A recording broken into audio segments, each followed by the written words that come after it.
অনেকগুলো খাবার একদিনে খেয়ে খুব আনন্দ পেয়েছিলাম। একের পর এক খাবার খেয়ে খুব ভালো লেগেছিল। অনেকদিন ধরেই ভাবছিলাম যখন বাইরে বেরোবো তখন একটা ফিশ ফ্রাই খাবো। একটা ফিশ ফ্রাই কিনেছিলাম। ফিশ ফ্রাইটার দাম নিয়েছিল 120 টাকা। খেতে কিন্তু ভালো লেগেছিল। ফিশ ফ্রাইটা খাওয়ার পর একটা আইসক্রিম কিনলাম। আইসক্রিমটা খেলাম। আইসক্রিমটা খেতেও খুব ভালো লেগেছিল।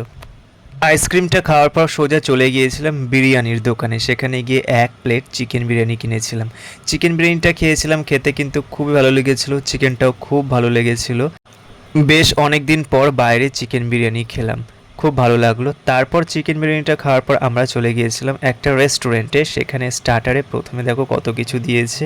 চিকেন কাবাব ছিল, মাটন চপ ছিল, ফিশ চপ ছিল, ভেজ চপ ছিল। ভেজ চপটা খেতে খুব ভালো লেগেছিল। চিকেন কাবাবটাও খেতে খুবই ভালো লেগেছিল। আর ফিশ ফ্রাইটা খুবই ফ্রেশ ছিল খেতে।